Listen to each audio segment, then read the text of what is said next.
Donc, je disais que malgré tous les miracles que Moïse va faire, Pharaon va refuser de laisser partir le peuple juif pour adorer son Dieu et pour lui rendre un culte agréable. Mais Dieu qui a décidé une chose, ce que sa bouche a ordonné, sa main l'accomplit toujours.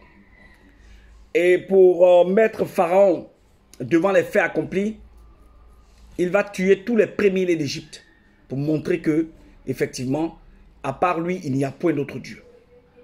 Donc, ce Dieu glorieux qui a poussé Pharaon à libérer le peuple a permis à ce peuple-là d'aller l'adorer, d'aller vers le pays qu'il avait promis à Abraham, leur patriarche. Mais sachez que Pharaon ne va pas libérer le peuple de bon cœur. Dieu va l'endurcir afin qu'il court après ce peuple-là pour encore le ramener dans l'esclavage. Et je vous dis, pendant qu'il faisait chemin, ce peuple a dit à Moïse, pourquoi nous as-tu sortis d'Égypte? Nous, là-bas, au moins dans l'esclavage, on mangeait, on buvait et autres. On n'avait pas soif, on n'avait pas faim.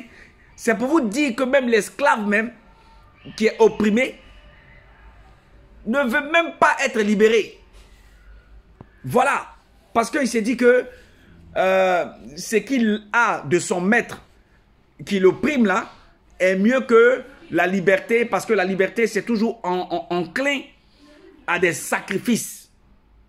C'est-à-dire le courage, la fidélité, la loyauté et la foi.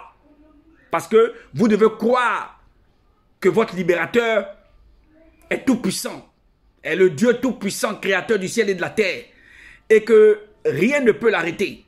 Mais des gens qui ont passé le temps à souffrir, à finalement se taire, accepter l'indicible, à accepter l'irréparable, cette condition d'esclavage dans laquelle on les avait mis pendant des années et des années. Bon, ils étaient finalement arrivés par accepter la chose.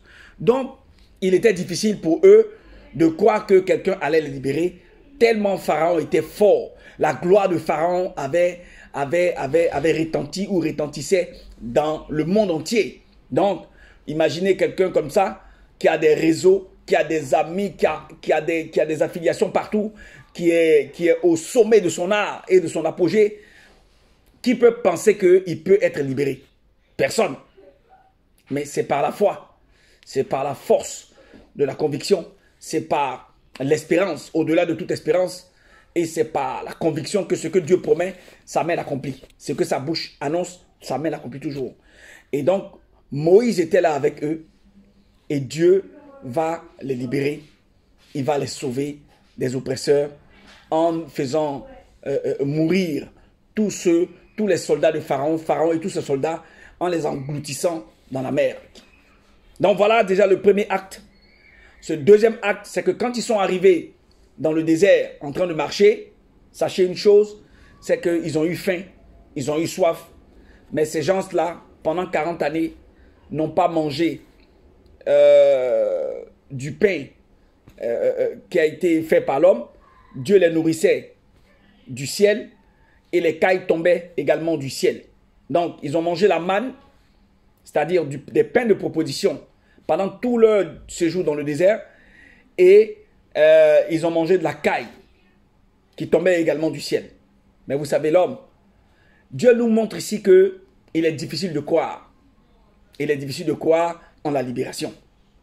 Donc, les gens préfèrent comploter ou pactiser avec le diable, avec Pharaon, pour pouvoir avoir de quoi manger, ne serait-ce que de quoi manger. Mais ici, ce n'est pas de ça qu'il s'agit. Nous parlons spirituellement. Qu'est-ce que ça représente? C'est-à-dire que la libération du peuple juif, du peuple d'Israël, par Moïse, avec la grâce de Dieu, avec l'onction de Dieu, nous exprime ici quelque chose que vous devez prendre en compte dans les luttes de libération et dans les luttes de délivrance.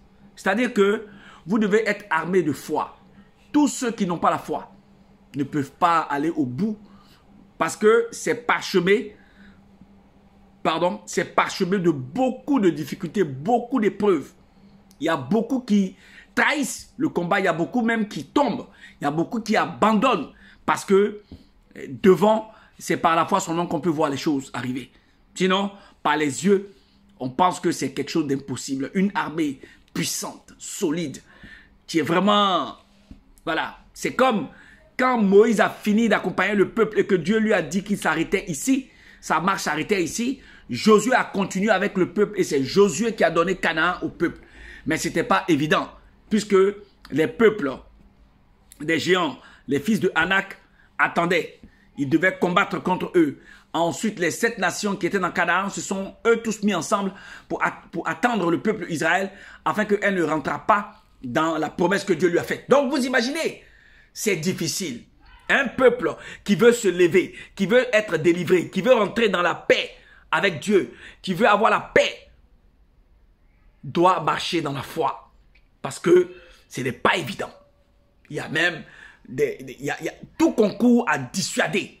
Tout concours à ne pas réclamer sa liberté ou rechercher sa liberté. Parce que, en fait, on voit la mort à côté, puisque les autres en face sont prêts à opprimer la révolte dans le sang, comme l'a fait Joram, comme l'a fait les autres rois dont je vous ai parlé. Hérode, lui, qu'est-ce qu'il a fait? Il a massacré carrément tous les nouveau-nés, garçons. Il les a tous massacrés. Voilà. Il a décapité Moïse, Jean-Baptiste, et il a décapité Jacques. Donc, pour le pouvoir, les gens sont prêts à tout, parce qu'ils sont dans la gloire des hommes. Ils ne sont pas dans la gloire de Dieu. Voilà la différence. Mais quand vous êtes avec Dieu, vous êtes toujours plus que vainqueur. C'est pour ça que Moïse et le peuple israélite a hérité de Canaan comme Dieu l'a promis à Abraham. Vous comprenez? Donc soyez dans cette bénignité-là, dans cette confiance-là, dans cette foi. Ne perdez pas espoir, même si tout concours, n'est-ce pas, à vous faire perdre la foi, à vous faire peur. Mais je vous informe que tout concourt au bien de celui qui croit en Dieu. Puisque quand Dieu dit qu'il va vous libérer, vous serez libre, quel que soit Alpha. Donc Josué va faire entrer Israël à Canaan. D'abord, Moïse va donner sa dignité à Josué, qui va continuer, n'est-ce pas, l'œuvre du Seigneur pour la prise de possession de la terre promise. C'est ainsi que Israël est rentré dans sa possession et les 12 enfants, les 12 tribus d'Israël ont chacun reçu leur part, n'est-ce pas, de l'héritage que Dieu avait promis de donner à leur patriarche Abraham. Maintenant, je vais parler d'un autre aspect, l'aspect spirituel. Ici, l'aspect physique concerne la liberté en tant que telle. Dieu nous a appelés à la liberté et c'est à cette liberté-là qu'il nous a appelés pour que nous marchions dans la paix. Mais il y a une autre liberté dans le domaine de la spiritualité dont aussi je suis obligé de vous parler. Il s'agit de la vie éternelle. Nous sommes captifs de la mort en tant que fils. En tant que étant dans ce monde-là, nous sommes sous la puissance du malin.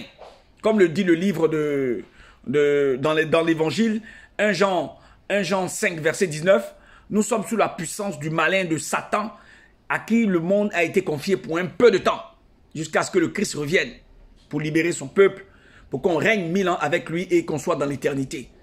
Voilà. Donc, en attendant qu'on soit dans l'éternité, en attendant qu'on soit avec le Christ, qu'on règne avec lui, et qu'on aille dans l'éternité avec lui, nous sommes sous l'emprise, nous sommes sous la domination. Mais il y a une chose qu'il faut savoir, cette liberté spirituelle-là, Dieu dit que les enfants que nous sommes, qui sommes nés de nouveau, qui avons hérité Dieu comme héritage par l'Esprit qu'il nous a donné, par lequel on a été régénéré, nous ne sommes plus sous la puissance du malin.